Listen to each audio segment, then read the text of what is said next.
보겠습니다. 요한계시록 1장 5절 말씀입니다. 한 절 말씀입니다. 요한계시록 1장 5절 말씀. 제가 가진 성경으로는 신약성경 399페이지입니다. 요한계시록 1장 5절 말씀 한 절 말씀이기 때문에 우리 다 같이 한 목소리로 합독하도록 하겠습니다. 계시록 1장 5절 말씀입니다. 다 같이 한 목소리로 합독합니다. 또 충성된 증인으로 죽은 자들 가운데서 먼저 나시고 땅의 임금들의 머리가 되신 예수 그리스도로 말미암아 은혜와 평강이 너희에게 있기를 원하노라. 우리를 사랑하사 그의 피로 우리 죄에서 우리를 해방하시고. 아멘. 네, 우리 주변에 있는 분들에게 이렇게 한번 인사하도록 하겠습니다. 당신이 내 옆에 앉으니까 10년은 젊어지는 것 같습니다. 한번 인사하겠습니다. 네, 여기 10년 젊어지면 유아가 되는 사람도 있고 한데, 어쨌든 우리가 옆에 앉은 사람들을 더 빛나게 해주는 그런 은혜가 있었으면 좋겠습니다. 네, 오늘은 요한계시록 본문으로는 세 번째 강해입니다. 1장 5절을 가지고 당신의 예수 그리스도는 어떤 분입니까? 라고 하는 제목으로 하나님 말씀 증거하도록 하겠습니다. 우리가 이 땅을 사는 동안에 그 기독교를 대하는 사람들의 입장은 각자 자기들의 믿음의 수준과 경험했던 그 경험에 따라 다 다릅니다. 뭐 이 시대도 그렇지만 이전에도 그랬고요. 역사가 계속 진행되는 순간 가운데 예수 그리스도를 어떻게 대하고 있느냐, 이것은 많은 사람들이 각자 자기의 기준을 가지고 그분을 대할 거라고 생각을 합니다. 예수님 살아계실 때도 마찬가지였습니다. 제자들은 예수님을 당신들의 구주로 생각했고 메시아라고 믿었습니다.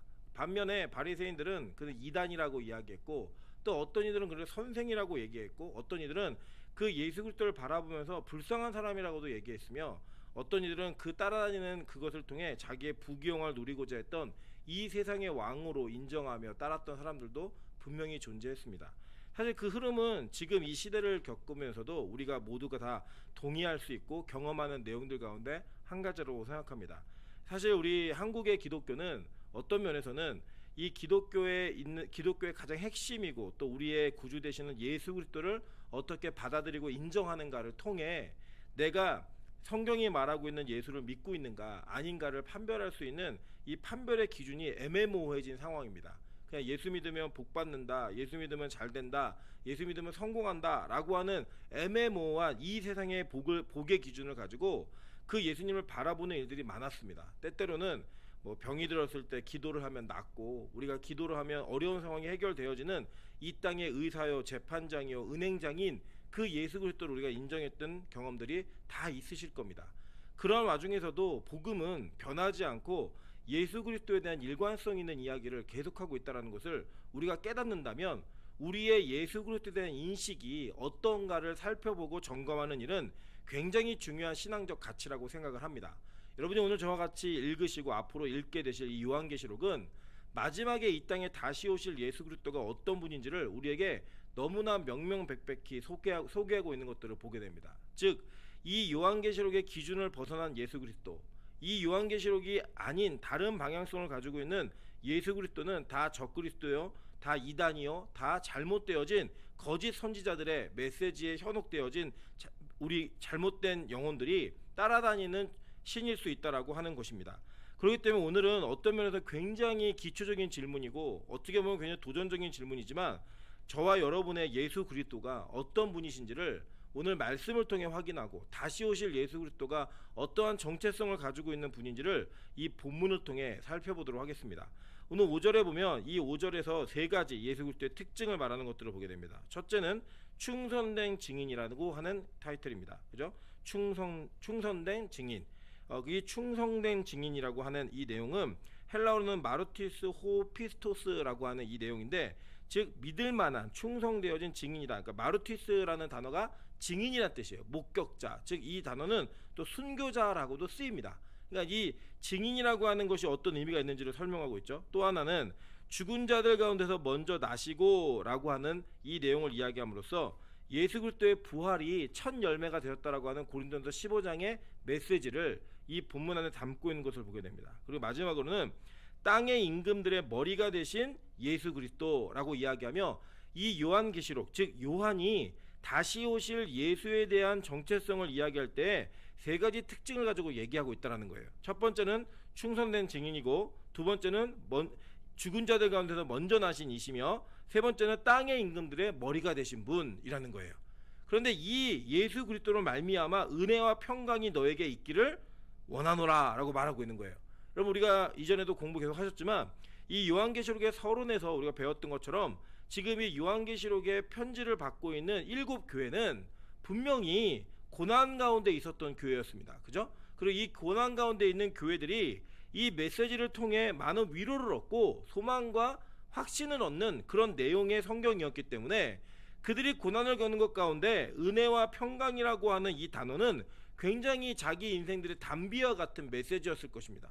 어떻게 평강이 있었겠습니까? 매일 예수 믿는 자가 죽기도 했고 예수 믿는 자를 색출하러 다니고 있는 그런 사람들의 눈을 피해서 숨어 들어가야 되고 잡혀가면 생사를 장담할 수 없는 그런 상황 가운데 은혜와 평강을 갖는다라고 하는 것은 굉장히 이들에게는 큰 위로가 되는 말씀이었다는 거예요. 근데 그 은혜와 평강은 여기서 말하고 있는 요한이 말하고 있는 충성된 증인, 그리고 죽은 자들 가운데서 먼저 나신 분, 그리고 이 땅의 임금들의 머리가 되신 이 예수 그리스도로 말미암아 온다라고 요한은 아주 정확하게 기록하고 있는 것입니다. 그러면 이 세 가지의 의미가 어떤 의미인지를 살펴보는 것은 즉 이 요한계시록이 말하고 있는 예수가 이긴다, 결국에는 예수 그리스도를 따르는 자들이 승리한다라고 하는 이 개념 속에 아주 중요한 결론적인 내용을 다 담고 있다라고 봐도 과언이 아닌 아주 중요한 메시지이기 때문에 오늘은 이 한 절만을 가지고 우리가 말씀을 나누도록 하겠습니다.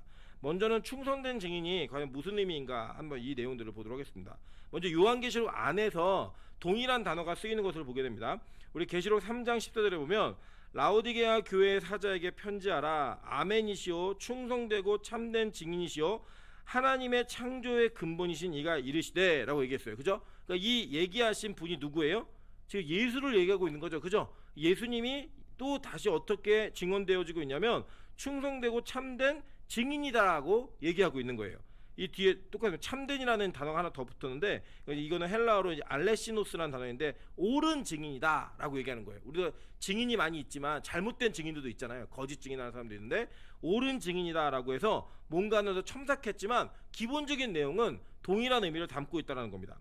이거는 원래 이 제가 그 요한계시록 처음 서론할 때 말씀드렸는데 이 요한계시록의 전체 구절 중에 약 300구절 정도가 구약을 근거로 해서 우리에게 주어진다라고 얘기했어요. 그래서 구약을 잘 아는 사람만이 이 요한계시록을 올바르게 해석할 수 있다라고 제가 말씀을 드린 적이 분명히 있습니다. 네, 기억은 안 나시겠지만, 근데 이 내용들을 기점으로 해서 이 내용들을 기초로 해서 이 본문에 있는 내용은요, 지금 시편 89편에 있는 내용을 그대로 따온 거예요.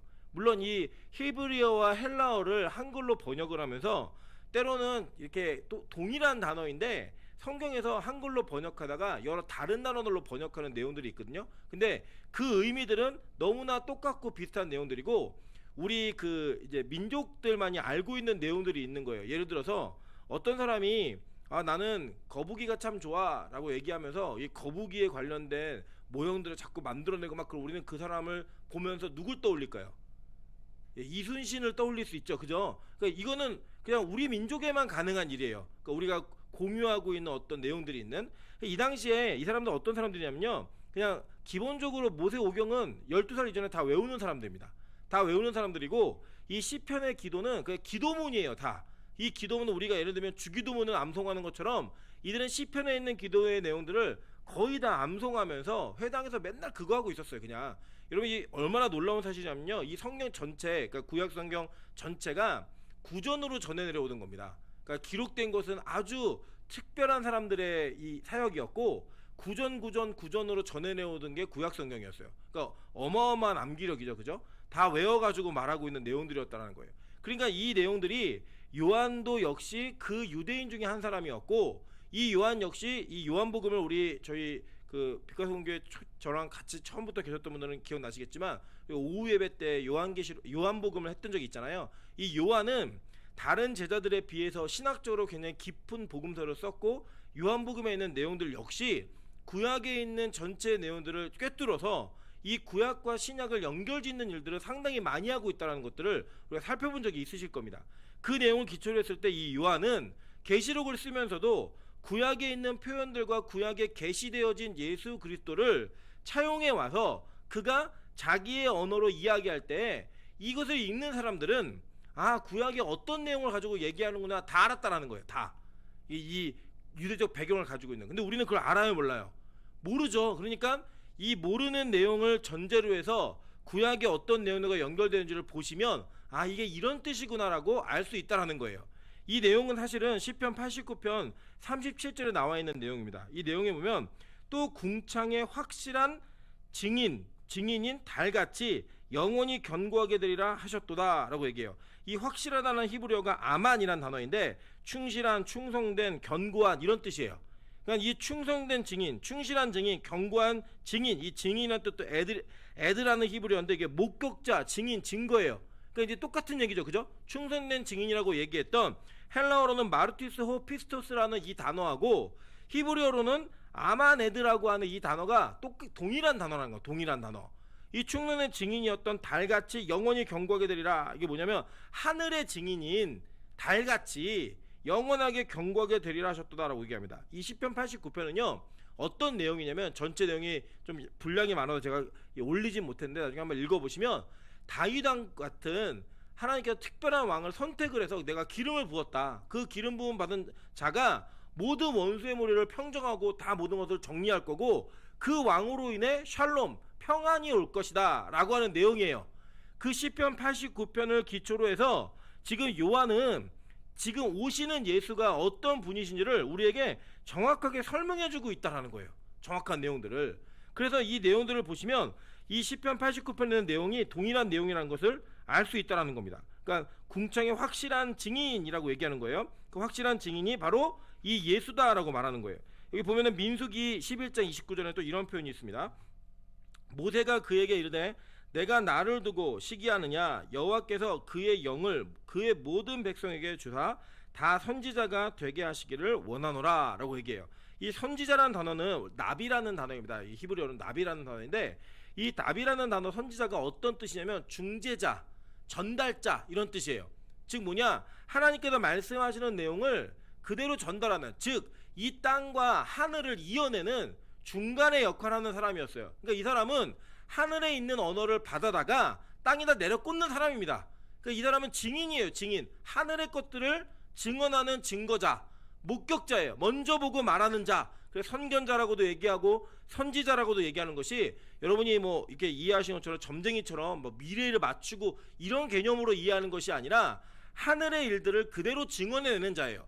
그러니까 이 선지자라는 뜻 안에도 이의 사역에도 어떤 내용들이 담겨 있냐면 증인이라고 하는 내용들이 담겨 있다는 거예요. 근데 이건 누가 얘기한 거냐면요, 모세가 민수기 11장에 하나님께서 70인을 택해서 그들에게 내가 성령의 기름을 부어주겠다라고 하는 아주 단기적인 기름 부음으로 인해 이 70명이 예언을 하고 하나님의 말씀을 대언하는 일이 벌어집니다.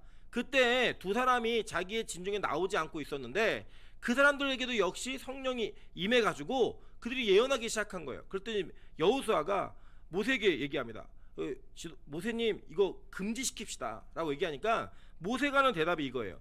네가 나 때문에 시기해서 저들을 금하고자 하느냐? 그렇게 하지 말아라. 나는 모든 사람이 다 선지자, 증인이 되기를 바란다 라고 얘기하는 내용이에요. 이게 언제 성취가 되죠? 오순절 다락방 때 모든 일에게 성령의 은혜가 임함으로 말미암아 그들이 증인이 되어지잖아요. 그 성취가 되어지는 그 일이 이미 구약부터 예언되어지고 예견되어져 있었다는 겁니다. 계속 볼게요. 신명기 18장 18절에 보면 내가 그들의 형제 중에서 너와 같은 선지자 하나를 그들을 위하여 일으키고 내 말을 그 입에 두리니 내가 그에게 명령하는 것을 그가 무리에게 다 말하리라. 그죠? 이 사람의 선지자가 어떤 역할을 하는지 정확히 얘기하고 있죠. 여러분 기억나시죠? 그 요한복음에 사람들이 묻습니다. 내가 그 선지자냐라고 예수에게 군중이 물어요. 그죠? 그때 그 선지자, 거기에 맞는 정관사가 붙어있죠. 그 선지자가 누구냐면 바로 이 신명기에 예언되어진 네가 선지자냐라고 묻는 거였어요. 예수님 그런 분이셨잖아요. 그죠? 그리고 예수님이 그 선지자의 역할을 하기 위해 이 땅에 오셨다라는 거예요. 그리고 그 선지자적인 역할과 사역들을 우리 모두가 다 하기를 원하셨다라는 거예요. 그래서 예수님께서 승천하실 때 뭐라고 말씀하시냐면요, 사도행전 1장 8절에 이렇게 얘기합니다. 오직 성령이 너에게 임하시면 너희가 권능을 받고 예루살렘과 온 유대와 사마리아와 땅끝까지 이르러 내 뭐가 된다고요? 증인이 되리라 하시니라 라고 얘기했어요. 즉 성령의 기름 부으심을 받고 예수를 믿는다라고 얘기하는 모든 사람들은 다 충성된 증인이신 그 예수 그리스도를 따라가는 제자의 길을 걷고 있는 자들인 거예요. 예수도 증인이고 우리도 뭐예요? 증인인 거예요. 즉 이렇게 말하고 있는 마르티스라고 얘기하는 이 증인에 대한 개념은 목격자, 증인, 순교자라고 아까 말씀드렸죠. 그죠? 그래서 이 순교자라고 하는 이 개념까지도 연결되어 있다라는 거예요. 그래서 바울은 자기 영적 아들 디모데에게 마지막 목회 서신을 남길 때 이렇게 남깁니다. 내 아들아, 그러므로 너는 그리스도 예수 안에 있는 은혜 가운데에서 강하고 또 내가 많은 증인 앞에서 내게 들은 바 충성된 사람들에게 부탁하라. 그들이 또 다른 사람들을 가르칠 수 있으리라 라고 얘기해요. 그죠?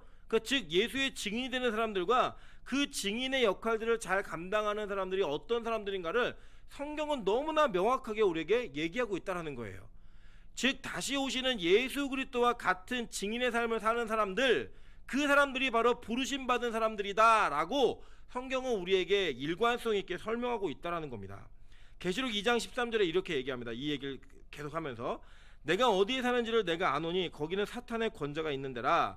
내가 내 이름을 굳게 잡아서 내 충성된 증인 안디바가 너희 가운데 곧 사탄이 사는 곳에서 죽임을 당할 때에도 나를 믿는 믿음을 저버리지 아니하였도다 라고 얘기했어요.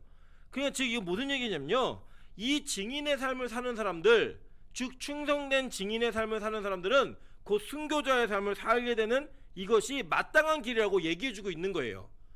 그래서 이 사람들은 어떤 내용이냐면 이런 겁니다. 일곱 교회가요 예수 그리스도를 믿고 있는데 그 믿는 믿음 때문에 이 땅에서의 삶이 너무나 고달픈 거예요. 그 증인의 삶을 살다 보니까 미움과 핍박을 받을 수밖에 없는 자리에 서 있는 거예요. 때때로는 생명의 위협이 있고요, 때때로는 자기들이 가지고 있는 생활터전을 다 잃어야 됐고요, 가족들과 생이별을 하거나 우리 같은 이 공동체 안에서 잡혀가는 사람들의 생사를 알 수 없는 불안과 그 고통 가운데 매일매일을 보내고 있는 자들, 그 자들에게 충성된 증인이신 예수가 다시 이 땅에 온다라고 얘기했을 때 그 의미는 우리에게 무엇을 말하고 있는지를 정확하게 얘기해주고 있다는 거예요. 즉 뭐냐면 너희들이 예수님을 따라 사는 그 삶은 이렇게 고난과 고통 가운데 증인으로서의 삶을 사는, 때로는 죽음까지도 감내해내야 되는 그런 삶을 사는 자들이다 라고 우리에게 가르치고 있다는 겁니다. 여러분, 이런 기독교가, 우리 이 땅에 있는 기독교가 만약에 이러한 예수님의 명령을, 그리고 다시 오실 예수님이 어떤 정체성을 갖고 있는 분이고 우리가 그분을 어떻게 따라야 되는지를 정확하게 인식하고 있다고 한다면 지금의 대부분의 한국교회, 저와 여러분을 포함한 모든 그리스도인들은 부끄러움 앞에 서는 것이 마땅하다라고 저는 생각합니다. 우리 이 땅을 살면서 예수님 때문에 어떤 것을 얻을까, 어떤 유익이 있을까는 상당히 많이 고민했고, 그 고민을 통한 나의 이 땅의 삶을 이루는 데 있어서 꼭 필요한 분이 예수님이라고 생각했기 때문에 그분에게 기도하는 대부분의 내용이 나 개인의 유익과 나 자신이 어떻게 어떤 것들을 누릴 수 있는가에 집중되어진 기도의 내용들과 신앙의 터전들을 우리는 많이 닦아왔다는 거예요. 근데 거기에다가 지금 요한은 얘기하는 겁니다. 그거 아니야. 예수님이 이 땅에 다시 오실 때는 누굴 찾냐면 충성된 증인으로 와서 충성된 증인을 찾는 거야 라고 얘기하고 있는 거예요. 그런 마음으로 예수님을 믿는 자들에게 위로가 되게 만드는 겁니다. 여러분, 이럴 수 있잖아요. 우리가 이런 거 뭔가를 열심히 하고 있는데 그 열심히 하고 있는 일에 대한 성과가 별로 없고 그것 때문에 나의 삶이 윤택해지거나 좋아지는 것이 아니라 점점점 어려워질 때 여러분 안에 드는 어떤 안타까운 마음들이 있다는 거예요. 세상 사람들도 그렇습니다. 우리가 예수를 믿는 그 사람이 승승장구하고 돈 잘 벌고 승진하고 높은 자리에 올라가면 와, 예수 믿으니까 저렇게 잘 되네 라는 부러움의 눈길로 바라보지만 예수 믿는 것 때문에 무언가 안 되는 방향으로 자꾸 가게 되면 우리를 불쌍하고 처량한 눈으로 바라보는 것이 그냥 일반적인 시각입니다. 여러분, 그런 시각을 느낄 때마다 좀 괴롭지 않으십니까? 뭐 예를 들면 그럴 수 있잖아요. 뭐 저 같은 경우는 이제 고등학교 때, 저는 이제 고등학교를 그래도 좀 괜찮은 학교를 나왔습니다. 대휘문 고등학교라고요.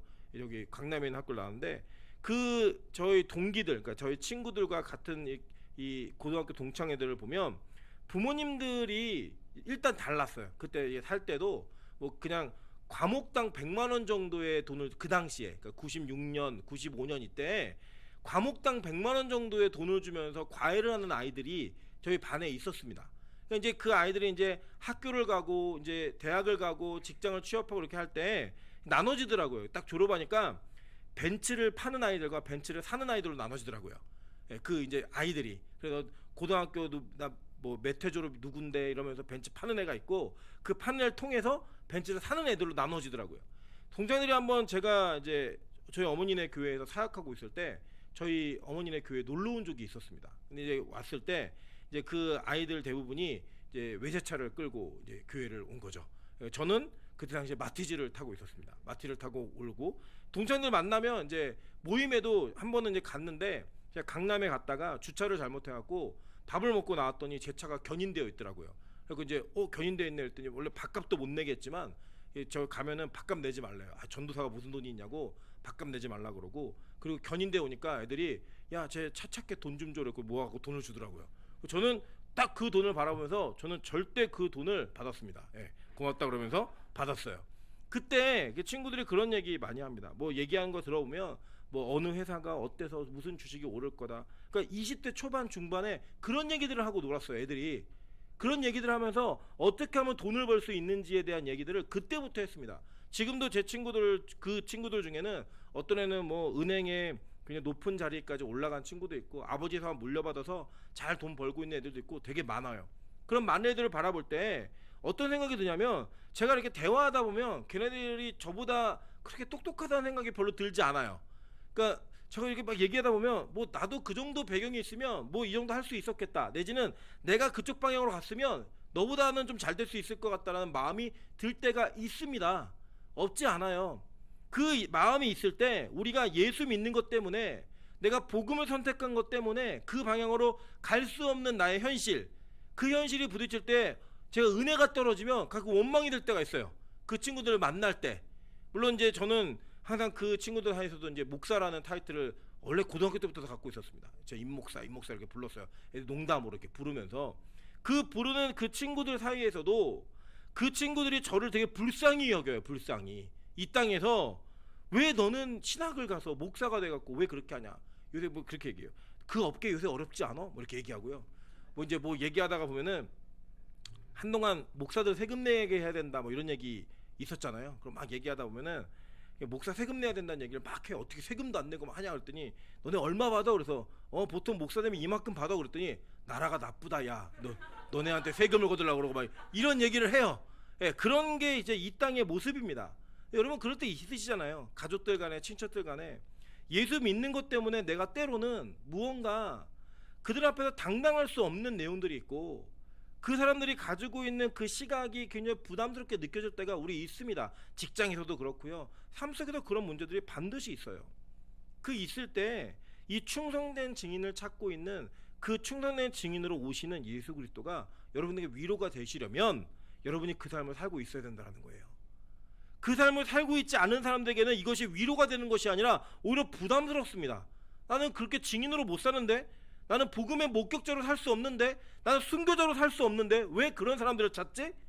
그게 아니라 예수를 적당히 이용하면서 적당히 명분과 그 자기의 어떤 체면을 세우면서 종교적인 생활을 교양적으로 하면서 이 땅의 것들을 많이 누릴 수 있는 자가 예수님께 택함받은 자라고 얘기하면 더 기분이 좋고 더 당당할 텐데, 그렇게 예수님은 말씀하시지 않았다라는 거예요. 여러분 이거는 예수님 시대도 마찬가지였습니다. 여러분 기억하시는지 모르겠지만 부자 청년이 있었잖아요. 부자 청년. 이 부자 청년이 천국에 갈 수 없다는 얘기했을 때 주변의 사람들 다 놀랐어요. 다 놀란 이유가 뭐냐면, 그 당시에도 많은 재물을 가진 사람은 하나님의 복을 받은 자라고 생각했단 말이에요. 근데 그 복을 받은 자라고 생각했던 사람이 천국에 들어갈 수 없는, 그러니까 부자가 하나님 나라 들어가는 것이 낙타가 바늘기에 들어가는 것보다 쉬운 일이라고 얘기했을 때 충격받은 거예요. 다. 아니 그럼 도대체 누가 천국 가니? 이렇게 묻는 거예요. 예수님에게. 그럼 도대체 누가 천국을 갑니까? 그럼 그 시대의 충격이 오늘 이 시대도 있다라는 것은, 그 예수가 2000년 전에 전한 복음이 아직까지도 예수를 믿는 자들에게 그대로 들어오지 않았다라고 하는 확실한 증거라는 거예요. 우리도 그렇습니다. 예를 들어 우리 공동체 안에서 와, 아무개 집사, 아무개 권사 복 많이 받았어 라고 얘기하면 우리는 벌써 연결 짓는 게 뭐예요? 얼마 벌었대? 집이 얼마나 올랐대? 복권 됐대? 이런 얘기를 묻는 게 우리의 일반적인 복에 대한 개념이라는 거예요. 복에 대한 개념. 우리가 과연 충성된 증인인가를 다시 한번 살펴보는 그런 은혜가 있었으면 좋겠습니다. 이 충성된 증인이라고 하는 이 개념은요, 죽음을 불사하고 죽음을 각오하고 예수를 따라 사는 삶인 거예요. 여러분 이게 얼마나 부담스러운 삶인지 아십니까? 예를 들어 이렇게 연인 사이에도 물을 수 있잖아요. 물을 때 제일 부담스러운 질문이 뭐예요? 나 물에 빠지면 구해줄 거야? 엄마랑 니네 엄마랑 나랑 같이 빠지면 누구 먼저 구할 거야? 이걸 묻는 건 일단 뭐예요? 싸우자 얘기죠, 그죠? 이제부터 싸우자 얘기인데 되게 부담스러워요. 목숨을 걸라 그럴 때 나 위해서 뭐 해줄 수 있어? 같이 뭐 먹어줄 수 있어? 근데 나 위해 목숨 걸 수 있어? 이건 진짜 부담스러운 거죠. 그 부담스러움을 누가 요구하고 있느냐? 예수가 여러분에게 요구하고 있다는 거예요. 여러분이 여러분의 기준 속에 내가 예수를 위해 목숨을 걸 만큼 그분이 나에게 소중한 가치인가를 다시 한번 점검해 보시라는 거예요. 그런 가치를 가지고 있는 자만이 이 말씀을 통한 위로를 얻을 수 있다라고 오늘 요한은 얘기하고 있는 겁니다. 저는 이 말씀을 보면서 되게 부끄러웠습니다. 그러니까 가끔 저도 이게 성령 충만할 때는 목숨 걸고 싶은 마음이 있고요. 그런 고백도 해요. 근데 또 이게 은혜가 떨어지면 피곤하고 힘든 것도 주님이 날 너무 이렇게 고생스럽게 하지 않나라는 이런 생각을 할 때가 있습니다. 종종. 예를 들면 뭐 금요일 날 막 2시간 20분씩 막 차를 끌고 올 때는요. 와 진짜 하나님이 왜 나를 이곳에 보내셨지라는 생각이 들 정도로 힘들고 어려울 때가 있어요. 몸이 너무 피곤하고 아픈데 그걸 와야 되는 그 삶이 진짜 힘들 때가 있고요. 어제도 이렇게 말씀이 잘 안 풀리는 거예요. 이게 설교를 준비하는데. 그래갖고 한 시가 가까운데 말씀이 안 풀리니까 아무것도 못하고 그냥 성경만 계속 들여다보고 누웠다 앉았다 일어났다 별짓을 다 하고 있는 거예요. 그때마다 하나님이 날 왜 설교자로 부르셔가지고 왜 이렇게 하시지?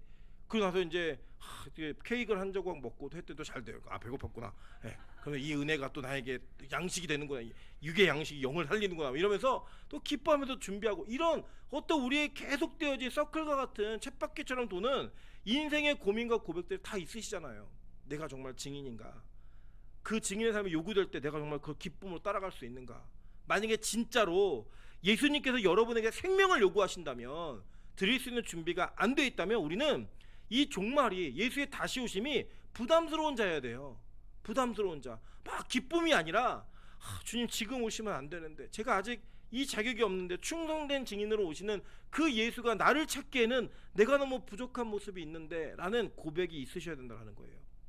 그래서 우리가 하는 방향은 뭐냐? 우리는 하나님께서 우리를 예수 그리스도께서 우리를 그렇게 만들어 가시기를 소원하고 기도해야 됩니다. 제가 보니까요. 자기 힘으로 할 수 있는 게 아니더라고요. 목회가요. 내 힘으로 한다라고 얘기할 때는요. 진짜 열심히 뛰었습니다. 열심히 뛰고요. 그 뛴 것에 대한 대가와 이 보상이 돌아오지 않으면 굉장히 분노했습니다. 분노했고 성도들이 나의 열심을 알아주지 않으면 그게 되게 섭섭했어요. 그랬는데 제가 하나님 앞에 많이 부서지고 깨지고 만들어져가는 과정 가운데 이 일이 사람의 힘으로 하는 것이 아니라는 것을 전 너무나 많이 깨닫고 지금도 매일 현장 가운데 깨닫고 있습니다. 제가 어제 저녁에도 저희 아내에게 이 말씀을 보다 보니까 이건 정말 내가 할 수 있는 일이 아니야. 하나님 나를 이렇게 부르신 그 영광스러움과 부담스러움이 같이 있어. 그 저희 아내가 오늘 저한테 그러더라고요. 그 주일날 설교를 앞두고서 되게 예민하대요. 저는 몰랐는데 되게 예민하대요. 저는 원래 그런 예민함과는 거리가 진짜 먼 사람이거든요. 먼 사람인데 예민하대요. 그래서 자기한테 짜증도 많이 나고 화도 많이 낸대요. 아니라고 나는 그런 마음은 아니라는데 그렇다고 얘기하더라고요. 그러니까 저희 아내가 그렇다면 그런 거예요. 왜냐면 예수님 말씀 다음으로 옳은 분이기 때문에 그냥 믿는 거예요. 그냥 그렇대요. 그러니까 제가 왜 그 긴장감이 있나 봤더니 이게 제 힘으로 하는 게 아닌 거예요. 제 힘으로 하는 게. 그러니까 하나님이 오늘도 나를 사용하실까, 나를 쓰실까라는 그 긴장감이 매 주일마다 저를 잠을 못 이루게 하고, 그러니까 잠도 안 와요. 사실 그 준비를 하면서도 이렇게 늦게까지 하지만 불안해요. 어떤 불안함이 있느냐?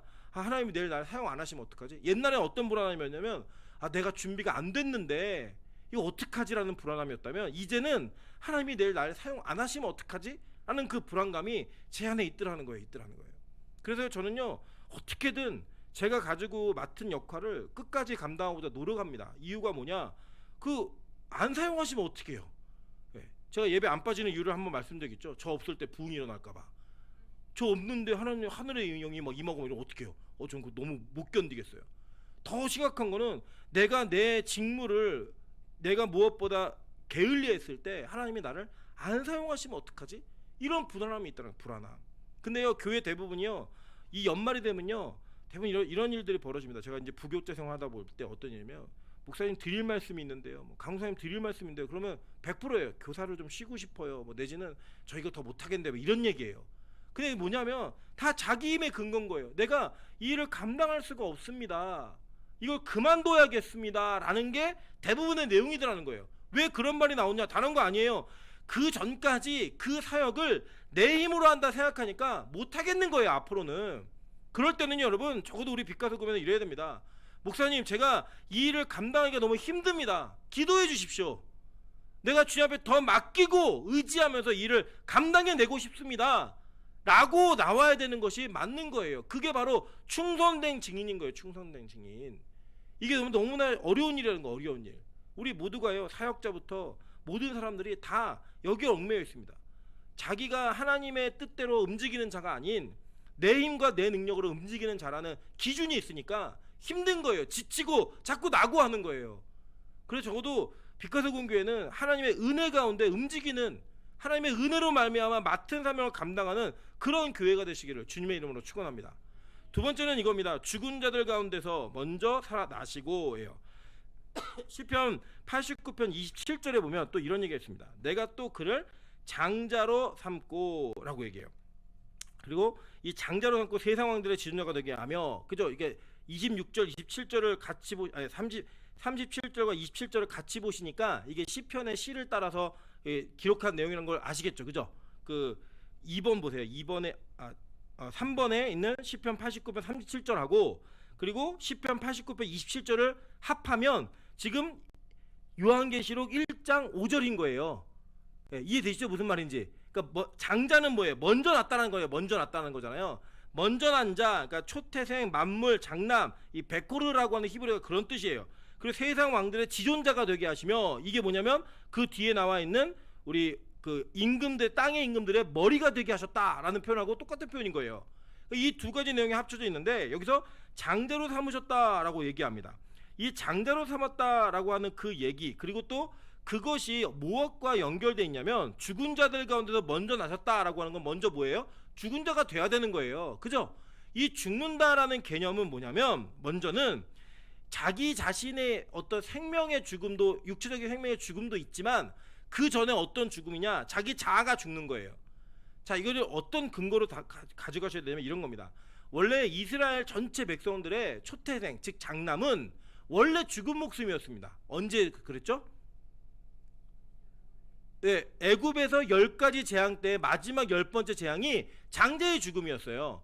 첫 번째부터 9번째까지의 심판은, 그 재앙은 이스라엘 백성에게 미치지 않았습니다. 근데 마지막은 이스라엘과 애굽인을 막론하고 모두에게 다 미치는 재앙이었어요.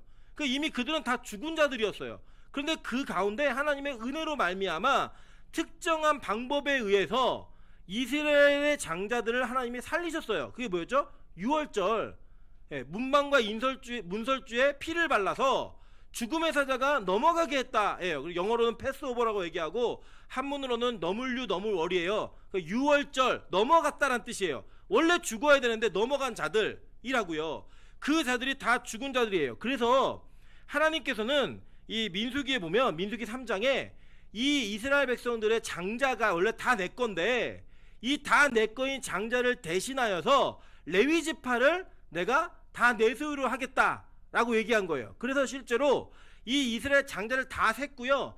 그 센 레위 지파 사람이 모자라니까 그 나머지를 속전으로 들여서 장자의 숫자를 맞췄습니다. 레인하고 맞춰가지고 죽은 자들을 대신하여서 제사장들을 세운 거예요.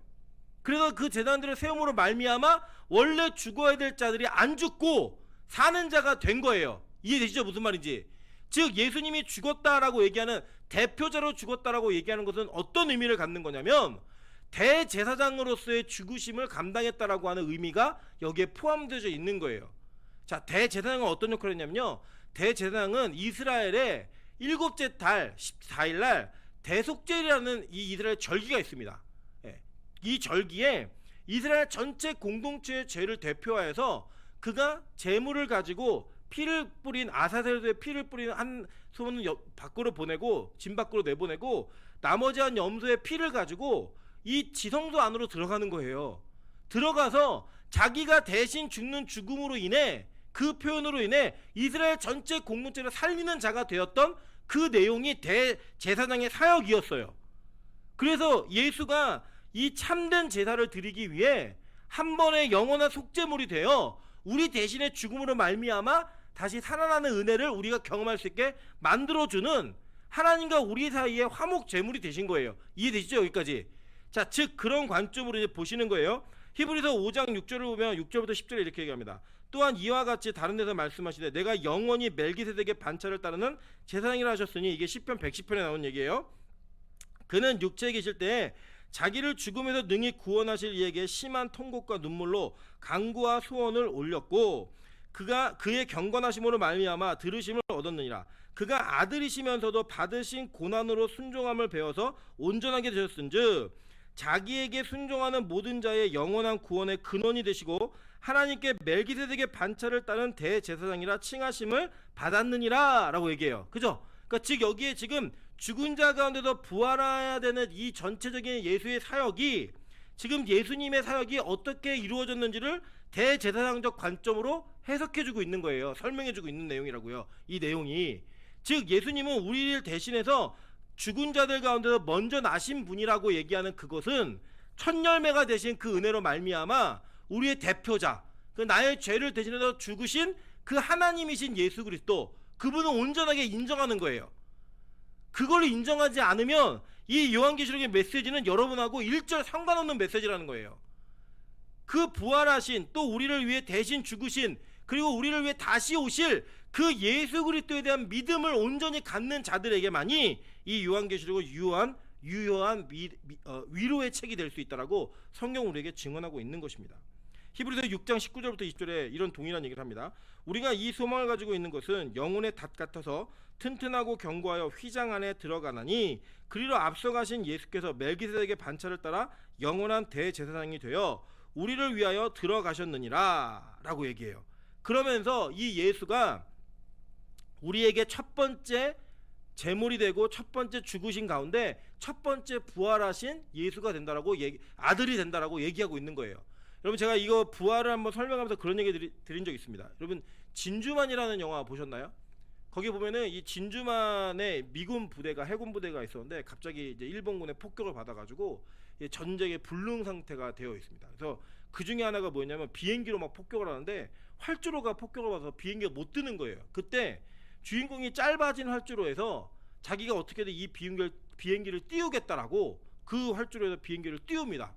위기 가운데 막 띄웠더니 그 뒤에 어떤 일이 벌어지냐, 되네? 이러면서 다른 미군 비행기들이 거기서 다 뜨는 거예요. 떠가지고 이제 그 전쟁을, 이제 그때 그 기습을 마무리하는 장면들이 이제 나옵니다. 근데 원래는 그 사람들이 어떤 생각이었냐면요, 이거 못한다였어요. 야, 비행기 못 띄우는구나. 그런데 누군가 한 사람이 확 띄우니까 우리도 할 수 있겠네? 띄우는 거예요. 이런 마라톤 아시죠? 마라톤 할 때 다 그랬거든요. 과학적으로 2분 10초를 2시간 10분을 깰 수 없습니다 라고 했는데 누가 깨버렸어요. 깨니까 그 뒤에 다 따라 깨요, 그거를. 그러니까 신기록이라고 하는 게 자꾸 무너지는 이유가 뭐냐면 아무도 못할 거라고 생각했는데 누군가 한번 그 벽을 넘고 나면 그 뒤를 다 따라 넘더라는 거예요. 다. 그것처럼 지금 우리가 죽음을 절대 깰 수 없다라고 우리 모든 사람들이 다 얘기합니다. 막을 수 없고 다 죽는 거다. 맞습니다. 그런데 그 죽음으로부터 영원한 부활하신 예수 그리스도가 첫 열매가 되심으로 말미암아 우리에게 소망을 주는 거예요. 아, 깰 수 있구나. 깨지는구나. 사람이 영원한 생명을 얻어 그 죽음을 깨고 나올 수 있구나 라고 얘기했어요. 그런데 더군다나 이것은 우리의 노력으로 되는 것이 아니라 예수님이 뭐라고 약속하셨냐면 어느 특정한 때가 되면 모든 이들이 그 벽을 넘을 수 있게 해주겠다는 거였어요. 그러면서 증거로 봐, 내가 넘었지, 내가 깼지, 이걸 보여주신 거예요. 그 장자로서의 역할을 예수님이 감당하셨다고요. 그 감당하심으로 말미암아 우리 모두가 죽음으로부터 살아나는 소망을 갖게 되는 거예요. 그래서 이 죽은 자들 가운데 제사장으로서 먼저 죽은 자가 되어서 다시 살아나신 그 예수 그리스도, 그분이 우리에게 부활의 하나님으로 믿어지는 거예요. 부활의 예수 그리스도를 믿어지는 거예요. 그래서 이 예수 그리스도를 쫓는 사람들은 이 땅에 영원한 생명의 소망을 두는 자들이 아니라 하늘의 영원한 생명의 소망을 두는 자들, 그들이 바로 이 말씀의 위로를 받는 자들이 될 수 있다라고 성경으로 가르치는 겁니다. 로마서 8장 29절에 이렇게 얘기합니다. 12번이에요. 하나님이 미리 아신 자들을 또한 그의 아들의 형상을 본받게 하기 위하여 미리 정하셨으니 이는 그로 많은 형제 중에서 맏아들이 되게 하려 하심이니라. 얘기하죠. 그죠? 히브리서 1장 6절에 얘기합니다. 또 그가 맏아들을 이끌어 세상에 다시 들어오게 하실 때에 하나님의 모든 천사들은 그에게 경배할지어다 말씀하시며 얘기했어요. 그죠? 그러니까 맏아들을 계속 데려온다고 얘기했어요. 민수기 3장 12절 13절입니다. 보라, 내가 이스라엘 자손 중에서 레위인을 택하여 이스라엘 자손 중에 태를 열어 태어난 모든 맞이를 대신하게 하였은즉 레위인은 내 것이라. 처음 태어난 자는 다 내 것임은 내가 애굽 땅에서 그 처음 태어난 자를 다 죽이던 날에 이스라엘의 처음 태어난 자는 사람이나 짐승을 다 거룩하게 구별하였음이니 그들은 내 것이 될 것임이니라. 나는 여호와니라 라고 얘기하는 거예요. 여러분, 여기서 이렇게 제가 좀 비밀을 또 말씀드리면 이런 거예요. 원래 하나님이 그 맏아들을 다 죽었어야 되는데 살리셨잖아요. 그 살린 자들이 어떻게 살아야 되는지를 레위인의 삶을 통해 보여주는 거예요. 내가 원래는 죽어야 되는 사람인데 하나님이 나를 대신해서 레위인을 불러가셔서 나를 살려주셨잖아요. 근데 그 산자가 대신해서 산자가 어떻게 살았어요? 예배를 드리면서 자기 기업도 없이 일생을 예배가 중있는 삶을 살았다고요. 하나님만을 바라보면서. 원래 그걸 누가 살아야 되느냐? 모든 이스라엘 장자들이 다 그렇게 살아야 되는 거예요. 근데 하나님께서 대신 레위인을 데려가심으로 말미암아 우리에게 기업이라는 걸 주시고 그들에게 11조를 드리면서 우리 자신의 모든 것들이 다 하나님의 것이라는 고백을 통해 대신 살아내는 그 제사단들을 통해 그 의가 우리에게 전달되어지는 거예요. 무슨지 아시겠죠? 자, 즉 우리가 지금 이 땅에 살면서 하나님 원하시는 대로 살아요, 못 살아요? 다 못 산다고요, 여러분. 못 살아요. 근데 그 못 사는 자들을 대신해서 누가 살아내셨어요? 예수가 살아내신 거예요. 그리고 그 예수가 살아내신 그분을 나의 구주로 인정하고 내가 다 그의 것이라는 것을 인정하면 그분의 의가 누구에게 전달되는 거예요? 우리에게 오는 거예요. 그래서 우리가 의로운 자라는 칭함을 받는 거라고요. 이게 구원의 원리가 지금 이 레위인을 택할 때부터 이미 있었어요. 그리고 그 레위인들이 죽은 자들 가운데서 다시 살아난 자들의 표상으로 보여지는 거예요. 아, 내가 원래 죽었어야 되는데 저렇게 살고 있는 걸 보니까, 대신 나를 위해서 저렇게 사는 자들을 보니까 내가 이런 데서 건진받은 영원한 생명과 이 삶을 얻은 자이구나 라고 생각하며 예배하는 삶에 우리의 인생을 맞춰가는 그런 인생을 살았다고요. 그게 우리의 살아가는 방식이라고. 방식. 그렇게 사는 것처럼 지금 우리가 맞이의 삶을 살아야 된다고 얘기하는 겁니다. 에베소 1장 3절부터 5절 볼게요. 찬송하리로다. 하나님 곧 우리 주 예수 그리스도의 아버지께서 그리스도 안에서 하늘에 속한 모든 신령한 복을 우리에게 주시되 곧 창세전에 그리스도 안에서 우리를 택하사 우리로 사랑 안에서 그 앞에 거룩하고 흠이 없게 하시려고 그 기쁘신 뜻대로 우리를 예정하사 예수 그리스도를 말미암아 자기의 아들들이 되게 하셨으니 라고 얘기하면서 우리가 그분의 아들들이 되는 거예요. 입양으로. 여러분 놀랍지 않으십니까? 우리가 할 수 없는 일을 주님이 다 하시고 그분을 나의 주인이라고 인정하는 그 순간 우리가 죽은 자들 가운데 살아나는 그 은혜를 같이 경험하게 된다는 거예요. 그리고 히브리서 12장 22절부터 24절에 뭐라고 얘기하느냐 보냐면요. 그러나 너희가 이른 곳은 시온산과 살아계신 하나님의 도성이 하늘의 예루살렘과 천만 천사와 하늘에 기록된 장자들의 모임과 교회와 라고 얘기하는데, 이 히브리어를 직역을 하면 하늘에 기록된 장자들의 모임, 즉 교회와예요. 그러니까 이 장자들의 모임이 뭐예요? 교회라는 거예요. 이꼬르 똑같은 거예요.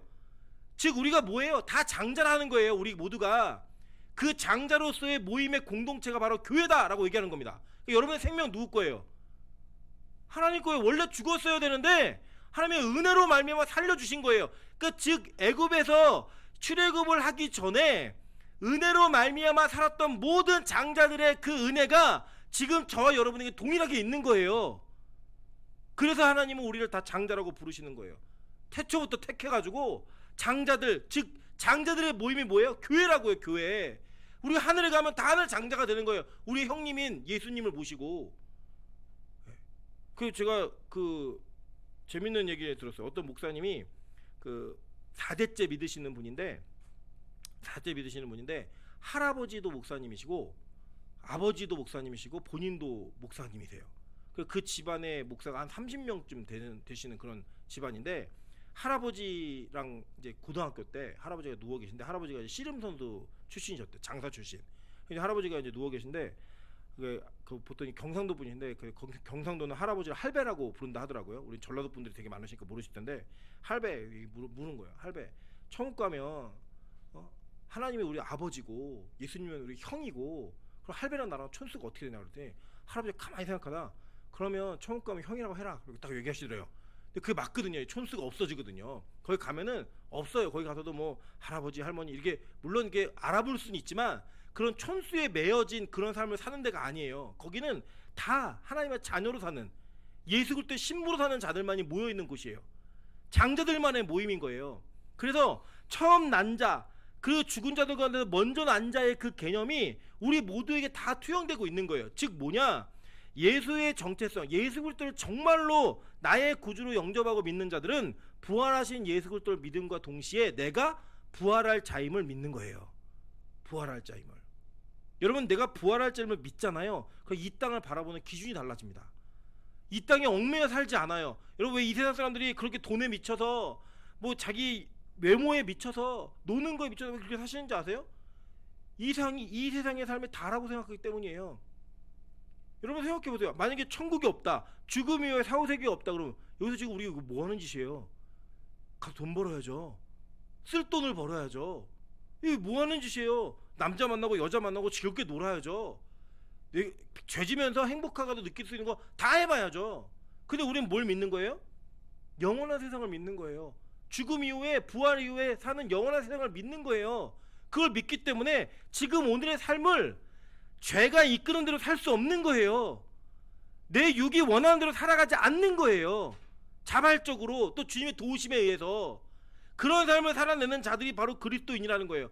죽은 자들 가운데서 먼저 나신 그 예수 그리스도를 기다리는 자들, 그 부활을 기다리는 거 동일하게 그게 바로 그리스도인이라고 성경은 얘기하고 있는 겁니다. 마지막 보실까요? 우리 마지막 부분요. 땅의 임금들의 머리가 되신 분이야. 땅의 임금들의 머리가 되신. 시편 89편 27절 아까 읽은 본문이죠. 본문에 보면 세상 왕들의 지존자가 되게 하며라고 얘기했어요. 자 그러면서 이 하나님의 이 언약적 왕의 개념을 예수 그리스도의 왕권에 대한 것들을 한번 점검해보면 이런 겁니다. 사무엘하 7장에 하나님께서 다윗에게 다윗 언약을 주세요. 다윗 언약의 내용을 요약하면 이런 겁니다. 내가 너의 나라를 네 자녀로까지 이어가지고 너의 나라를 영원히 견고하게 하겠다라고 얘기했어요. 그리고 네가 잘못해도 내가 그 나라를 뺏지 않고 그 나라가 영원히 보존되고 왕위가 견고하게 될 것이다 라고 말씀하셨어요. 이 다윗의 언약은 이스라엘 공동체에게 어마어마한 그 최후의 보루와 같은 이 언약이었어요. 붙들고 있는. 그래서 북이스라엘이 망했을 때 이스라엘 백성은 그렇게 충격받지 않았어요. 남유다가 망했을 때 충격이었어요. 왜냐? 다윗의 언약이 깨진 것 같았던 충격을 받았기 때문에. 근데 그 언약이 어떻게 이루어지고 성취되느냐 보시면 아주 재밌는 장면이 나옵니다. 여러분 마태복음과 누가복음에 예수님의 족보가 나오잖아요. 족보가. 근데 이 족보가 사실은 잘 살펴보시면 좀 달라요. 다른데 이제 어떻게 다르냐면 어디서부터 달라지냐면 이 족보 속에 어디까지가 똑같냐. 그러니까 마태복음은 위에서부터 아래로 내려와요. 아브라함부터 시작해갖고 예수 내려오고 이 누가복음은 예수부터 시작해서 위로 올라가요. 그러니까 마리아로 그래서 이걸 마리아 족보다 요셉의 족보다 이렇게 구분하는데 왜 구분하냐면 이 족보가 달라요. 어떻게 다르냐? 그 다윗의 아들들이 있는데 다윗의 아들들 가운데 마태복음의 족보는 솔로몬의 족보를 따른 내용이에요. 그런데 이 누가복음에 있는 족보는 다윗의 아들 중에 나단이라고 하는 선지자가 아니라 아들 이름이 나단이라는 그 왕자가 있었어요. 그의 족보를 따라 기록된 내용들이에요. 그러니까 이 족보가 그 다윗 때부터 솔로몬과 나단으로 나눠지니까 그 뒤에는 이름이 다 다른 거예요. 그 밑으로는 다 다른데 왜 이렇게 복잡한 족보를 두 개나 기록해놨느냐? 이 에레미야 22장 3절에 보면요, 여호와긴이 하나님 말씀 하도 순종하지 않으니까 에레미야를 통해 하나님께 여호와긴에게 저주와 심판을 내리시는데 그 내용이 뭐냐면 여호와께서 이와 같이 말씀하시냐 너희는 이 사람 여호와긴이에요. 이 사람이 자식이 없겠고 그의 평생 동안 형통하지 못할 자라 기록하라. 이는 그의 자손 중 형통하여 다윗의 왕위에 앉아 유다를 다스릴 사람이 다시는 없을 것임이라 하시니라 라고 얘기해요. 즉 이 여호와긴을 기점으로 하나님은 그 이후에 이 유다를 다스릴 사람이 다시는 이 가문에서 나오지 않을 것이다 라고 선언해 버리셨어요. 그러니까 예수님이 이 족보에 혈통을 그대로 가지고 오시면 안 되는 거예요. 말씀이 깨지는 거예요. 그래서 어떤 방법이 있었냐? 입양이 되는 거예요. 입양. 그래서 예수님은 요셉의 친자예요, 아니에요? 아니잖아요. 예, 요셉이 없이 생기신 분이, 그러니까 성녀로 잉태한 거 모르세요? 예수님 성녀로 잉태하셨잖아요. 그러니까 요셉과 예수님은 혈통적으로 관련이 있어요, 없어요? 없어요. 입양된 거예요. 그런데 입양만 되면 안 되고 그 여자의 후손이라고 하는 개념이 있었기 때문에 다윗의 자손이었기 때문에 그 혈통을 또 갖고 와야 되는 거예요. 그래서 그 혈통적인 개념으로 이 나단이라고 하는 다윗의 또 다른 아들의 족보를 통해 누가 오는 거냐면 마리아가 오는 거예요. 마리아. 그 이 마리아가 그 혈통을 따라 쭉 와가지고 예수가 혈통적으로도 그리고 법통적으로도 왕으로서의 권위를 잃지 않도록 하나님이 그 모든 것들을 디자인하신 거예요. 이해되시죠? 무슨 말인지. 이 두 가지를 다 가지고 와서 예수는 이 두 족보에 의해 혈통적으로도 그리고 법통적으로도 왕권을 가지고 온 실제 왕이에요. 그래서 유대인의 왕이라고 부르는 거예요. 그리고 묻잖아요. 빌라도가 너 정말 유대인의 왕 맞아? 그랬더니 네 말이 옳도다 라고 인정하시잖아요. 유대인의 왕으로 오셨어요. 그러면서 이 왕으로 오시는 그분의 개념을 스가랴 선지자는 뭐라고 설명하고 있냐면, 예언하고 있냐면, 시온에 따라 크게 기뻐할지어다, 예루살렘에 따라 즐거이 부를지어다. 보라, 내 왕이 내게 임하시나니 그는 공의로우시며 구원을 베푸시며 겸손하여서 나귀를 타시다니 나귀의 작은 것 곧 나귀 새끼니라 라고 얘기해요. 그러니까 즉 유대인의 왕이 되신 거예요. 그러면 여러분 이런 질문이 안 드세요? 유대인의 왕이 우리랑 무슨 상관이 있어? 우리 유대인이 아니잖아요. 우리는 그런 생각 당연히 질문이 드셔야 돼요. 근데 여러분 잘 보세요. 그래 이 세대주의자들은 이스라엘이 세계 정복할 거로 믿어요. 그래야지만 이게 성경이 맞는 거예요. 그들에게는. 근데 절대 그렇지 않고요. 그건 상징이에요. 상징. 뭐냐면 하나님께서 이스라엘이라고 하는 공동체를 택하셨어요. 그래서 이 공동체를 전 인류를, 전 세계 인류와 전 역사의 인류를 대표하는 대표자로 세우신 거예요. 세우셔가지고 이 이스라엘 공동체의 운명과 그들의 역사의 스토리에 따라 우리 인류 전체의 모든 교회들, 즉 예수를 믿는 자들의 신앙이 어떻게 그들과 동일하게 이루어질 것인가, 어떻게 그들이 구원받는 원리가 이루어질 것을 택하는 모델로서 선택하신 거예요. 상징이에요, 하나의.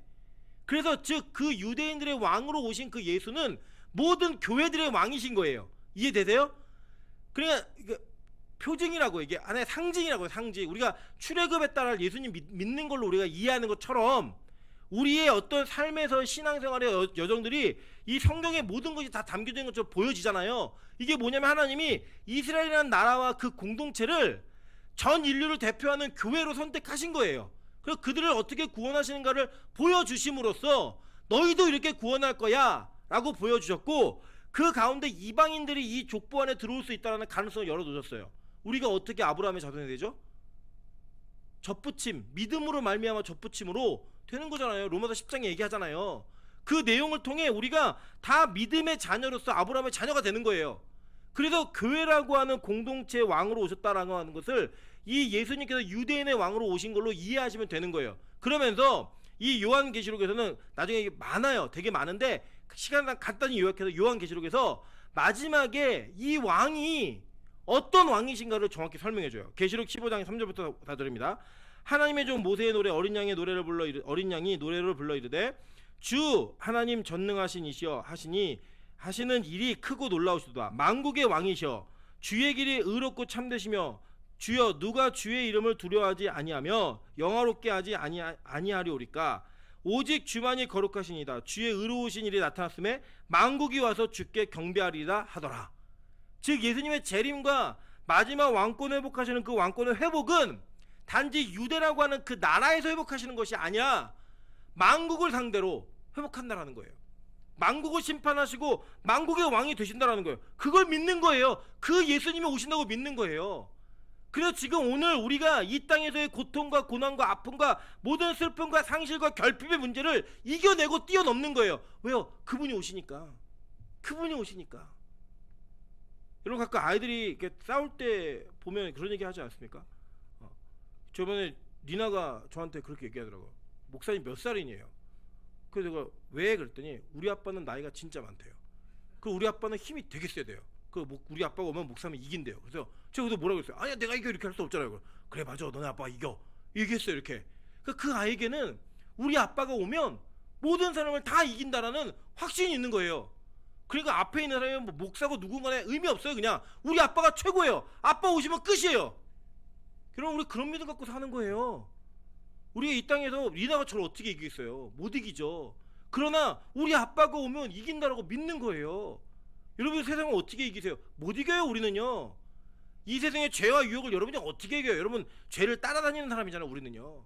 맨날 깨지고 부서지고 상처투성이의 모습으로 오는 거예요. 그냥 상한 10년 가지고 하나님 오늘도 부상 입었습니다. 오늘은 내상이 한 2주치네요. 뭐 이러면서 오는 거예요. 그냥 와가지고 얘기하는 거예요. 그 우리를 때린 죄에게, 우리를 끌고 다니고 우리를 질질질 농락하고 있는 죄에게 얘기하는 거예요. 너 우리 아빠 없으면 너 죽었어. 너 우리 아버지 오시면 우리 아버지 어떤 분이냐? 우리 아버지 왕이야. 끝났어. 이 얘기하는 거예요. 그걸 믿으면서 이 땅을 살아가는 거예요. 그렇게 오시는 그 예수 그리스도가 우리에게 은혜와 평강을 주는 거예요. 이걸 믿으니까. 그분이 막 우리가 불안하고 힘든데 갑자기 오셔갖고 내가 평안을 넣어주는 길을 넣어주는 게 아니라 우리 아버지가 어떤 분이신지를 아니까 내 마음에 평안이 있는 거예요. 우리 어떤 청년이 하면 그런 얘기 하더라고요. 자기가 자기네 부모님이 자기한테 재정적 지원을 많이 안 해줘갖고 집이 되게 어려운 줄 알았대요. 근데 그 대학교를 딱 졸업하고 이제 직장생활 하는데 아버지 어머니가 부르시더니 사실 우리 집안에 돈이 이만큼 있다라고 하면서 보여주는데 자기가 정말 기절할 뻔했대요. 깜짝 놀랐대요. 진짜. 그 얘기를 딱 듣고 나서부터 온갖 마음의 평안이 찾아오기 시작하는데 아 이제는 알바를 안 해도 되겠구나 부터 시작해가지고 내가 그동안 마둥마둥 살았던 모든 것들이 그게 다 좋은 경험이었구나. 그 전에는 왜 우리 부모님은 이렇게 지원을 안 해주나, 왜 나한테 이렇게 배려를 안 해주나 이런 마음이었는데 그 아버지가 얼마를 모았는지 듣고 나서부터는 와 내가 다 그 경험이었구나, 좋은 경험이었구나. 문제가 안 되더라는 거예요. 문제가 상처도 안 되고 문제가 여러분 이 땅에 누군가 어느 집안에 유산 조건 남겨놓은 게 그런 평안을 주더래요. 그런 평안을. 근데 여러분 여러분의 하나님이 여러분 예수님이 누구신지 아시면요 여러분 우리는 이제 항상 무슨 일이 있어도 두 발 다 뻗고 평안한 마음으로 주무셔야 돼요. 아멘. 그게 진짜 믿음 있는 자인 거예요. 내가 40이 다도 결혼을 못했어도 괜찮은 거예요. 그냥 우리 아버지가 누군지 알아? 나 공주야 막 이러면서 평안을 갖고 사는 거예요. 평안을 갖고 빚이 좀 있어도 너 우리 아버지가 누군지 알아? 만국을 호령하는 왕이셔. 걱정하지 마. 주님 오시면 다 갚아줄게. 지금 이 땅에서 장애가 있고 힘든 것이 있어서 가정의 결핍이 있고 어려운 점이 있더라도요 믿는 거예요. 우리 아버지 왕이야. 너 진짜 장난하냐? 우리 아버지 누군지 알아? 이거 얘기하는 거예요. 그거. 그럼 우리 유명한 일화 있잖아요. 우리 돌아가신 이건희 회장이 명함에다가 자기 이름 말고는 아무것도 안 넣잖아요. 뭐 삼성 대표 이런 거 안 넣잖아요. 그냥 뭐요 이건희 이거 한 장 놔요. 우리 그런 예수님에 대한 자부심이 있어야 돼요. 이 땅에 알량한 없어질 재물을 가지고 있는 사람도 자기가 어떤 배경과 어떠한 이 환경이 있는지를 자기 이름에 다 담아 놓으니까요 명함 줄 때 그거 딱 한 장 줘요. 이름 이건희라고 하는 이름 딱 하나. 여러분 예수님이 어떤 분인지 아십니까? 여러분이 안 된 거 가지고 슬퍼하고 여러분이 조금 이 땅에서 어려움을 가지고 괴로워하고 고난이 좀 있고 역경이 있다고 슬프고 힘들 그런 존재가 아니시라는 거예요. 여러분의 아버지가 어떤 분인지 알면 여러분 진짜 깜짝 놀라 기절합니다. 우리 이거 안 믿어서 기절 안 하는 거지 이게 믿어지면 기절합니다. 배짱 생기는 거예요. 배짱. 너 우리 아버지가 누군지 알아? 너 다시 오실 하나님이 누군지 알아? 예수님이 어떤 분인지 알아? 그래서요 여러분이 이 질문에 답을 하셔야 돼요. 여러분의 예수님은 어떤 분이십니까? 라고 누군가 물었을 때 뭐라고 대답하시겠습니까? 그분은 제 슬픈 마음을 위로해 주시는 분이에요. 땡 합격 아니잖아요. 그죠? 그분은 저 재정적으로 어려울 때 기도하면 돈을 주시는 분이에요. 땡 불합격. 정답 아니잖아요. 제가 직장을 갖고 싶은데 제가 기도하면 직장을 주시는 분이에요. 그 완전한 답 아니잖아요. 그죠? 우리는 그 정도 수준에서 지금 예수님을 보고 있다는 거예요. 그러니까 그게 안 되면 슬픈 거예요. 예수님 안 계신 것 같은 거예요. 근데 그 예수님이 어떤 분인지 요한은 정확히 얘기해 주고 있는 거예요. 그분은 만졌잖아요. 봤잖아요. 천국을 보았잖아요. 먼저. 그 얘기해 주고 있는 거 먼저 본 자가 예수님 이런 분이야. 예수님 이런 분이야. 너에게는 어떤 분이니? 우리가 간접적으로 질문하고 있는 거예요. 저는 여러분에게 이 예수가 온전하게 자리 잡음을 말미암아 진짜 천국에 대한 소망 때문에 이 요한계시록이 위로가 되고 힘이 되고 즐거움이 되시는 우리 빛과 소금 교회 성도님 되시기를 주님의 이름으로 축원합니다. 제가 같이 한번 영광의 찬양으로 하나님께 나아가도록 하겠습니다. 문들아 머리 들어라 이 찬양이 있는데 이